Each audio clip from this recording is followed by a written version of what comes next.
ऐसी एक योजना है जिसमें महर्षि दयानंद और स्वामी विवेकानंद जैसे बच्चों को तैयार करना कि वो ऐसे विद्वान बनकर निकलें कि जैसे पूज्य स्वामी जी और पूज्य आचार्य जी गुरुकुल में पढ़कर निकले, तो ऐसे पूज्य स्वामी जी और पूज्य आचार्य जी के शिष्य गुरुकुल में पढ़कर निकले जो पूरी दुनिया में योग, आयुर्वेद, स्वदेशी को, भारतीय संस्कृति को पहुंचाएं।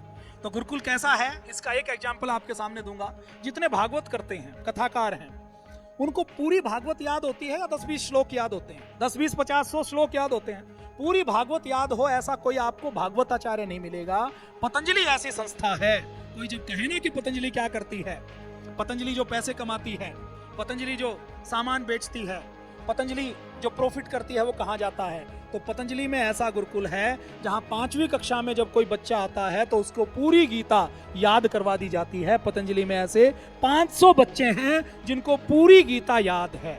आप उनको मंच पर खड़ा कर दो और जैसे टेप रिकॉर्डर का बटन दबाते हैं ऐसे उनको एक बार शुरू करवा दो, तो वो जब तक 18वां अध्याय नहीं आएगा वो लगातार बोलते जाएंगे। आपके हाथ में किताब दे दी जाए, आप एक श्लोक का पहला अक्षर बोलेंगे तो वो पूरा श्लोक, पूरी गीता वहां से शुरू करके आगे सुना देंगे।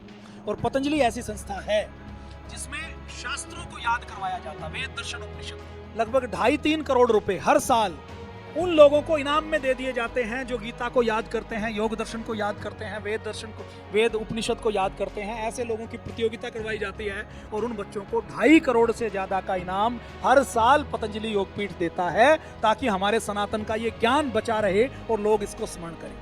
आज किसी बच्चे ने गीता याद कर ली तो वो पूरी दुनिया में गीता को पहुंचा देगा, पूरी गीता के ऊपर प्रवचन कर सकता है, गीता को समझ सकता है।